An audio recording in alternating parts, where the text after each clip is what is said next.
भक्तों, पद्म पुराण के उत्तरखंड में श्री तुलसी महात्म्य का वर्णन इस प्रकार है।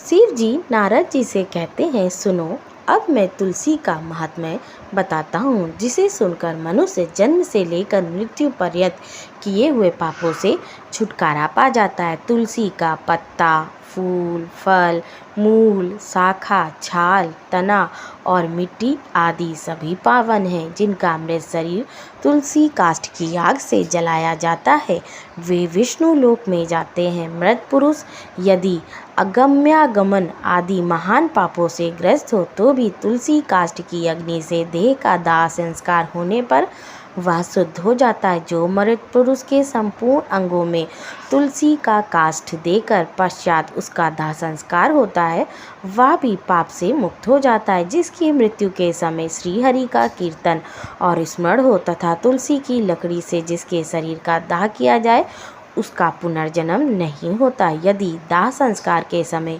अन्य लकड़ियों के भीतर एक भी तुलसी की काष्ठ हो तो करोड़ों पापों से युक्त होने पर भी मनुष्य की मुक्ति हो जाती है। तुलसी की लकड़ी से मिश्रित होने पर सभी काष्ठ पवित्र हो जाते हैं। तुलसी काष्ठ की अग्नि से मृत मनुष्य का दाह होता देख विष्णु दूत ही आकर उसे वैकुंठ में ले जाते हैं। यमराज दूत उसे नहीं ले जा सकते।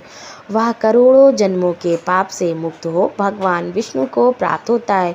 जो मनुष्य तुलसी काष्ठ की अग्नि में जलाए जाते हैं, उन्हें विमान पर बैठकर वैकुंठ में जाते देख देवता उनके ऊपर पुष्प वर्षा करते हैं। ऐसे पुरुष को देखकर भगवान विष्णु और शिव संतुष्ट होते हैं तथा श्री जनार्दन उनके सामने जाकर हाथ पकड़कर उसे अपने धाम में ले जाते हैं। जिस अग्निशाला अथवा शमशान भूमि में घी के साथ तुलसी काष्ठ की अग्नि प्रज्वलित होती है, वहां जाने से मनुष्य का पातक भस्म हो जाता है। जो ब्राह्मण तुलसी काष्ठ की अग्नि में हवन करता है, उन्हें एक एक भात के दाने अथवा एक एक तिल में हवन यज्ञ करने का फल मिलता है। जो भगवान को तुलसी काष्ठ का धूप देता है, वह उसके फलस्वरूप 100 यज्ञानुष्ठान तथा 100 गौदान का पुण्य प्राप्त करता है। जो तुलसी की लकड़ी की आंच से भगवान का नैवेद्य तैयार करता है, उसका वह अन्न यदि थोड़ा सा भी भगवान केशव को अर्पण किया जाए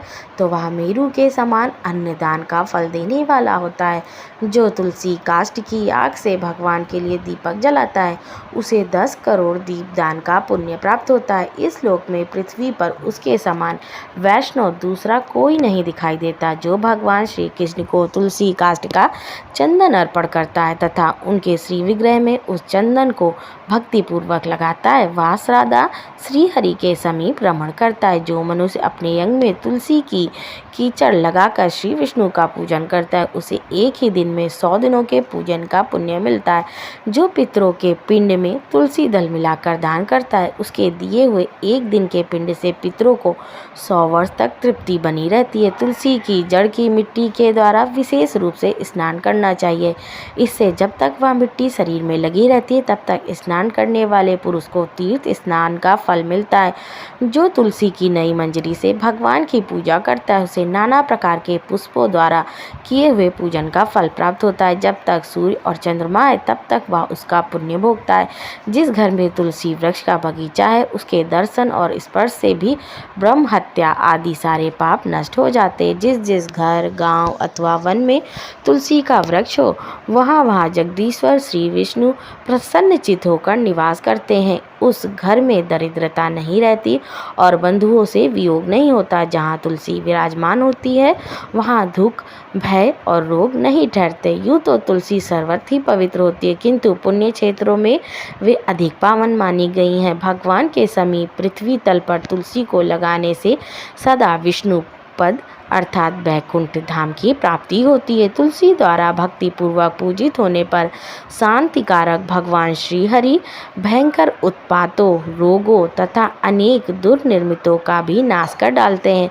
जहाँ तुलसी की सुगंध लेकर हवा चलती है, वहाँ की 10 दिशाएं और चारों प्रकार के जीव पवित्र हो जाते हैं। मुनि श्रेष्ठ, जिस ग्रह में तुलसी के मूल की मिट्टी मौजूद है, वहाँ संपूर्ण देवता तथा कल्याणमय भगवान श्री हरि सदा स्थित रहते हैं। ब्राह्मण तुलसी वन की छाया जहाँ जहाँ जाती है वहाँ वहाँ पितरों की तृप्ति के लिए तर्पण करना चाहिए। नारद, जहाँ तुलसी का समुदाय पड़ा हो वहाँ किया हुआ पिंडदान आदि पितरों के लिए अक्षय होता है। तुलसी की जड़ में ब्रह्मा, मध्य भाग में भगवान जनार्दन तथा मंजरी में श्री रुद्रदेव का निवास है। इसी सेवा पावन मानी गई है। विशेषता शिव मंदिर में यदि तुलसी का वृक्ष लगाया जाए तो उससे जितने बीज तैयार होते उतने ही युगों तक मनुष्य स्वर्गलोक में निवास करता है। जो श्राद्ध के अवसर पर श्रावण मास में तथा संक्रांति के दिन तुलसी का पौधा लगाता है उसके लिए वह अत्यंत पुण्यदायिनी होती है। जो प्रतिदिन तुलसी दल से भगवान की पूजा करता है वह यदि दरिद्र हो तो धनवान हो जाता है। तुलसी की मूर्ति संपूर्ण सिद्धियां प्रदान करने वाली है। वह श्री कृष्ण की कीर्ति प्रदान करती है।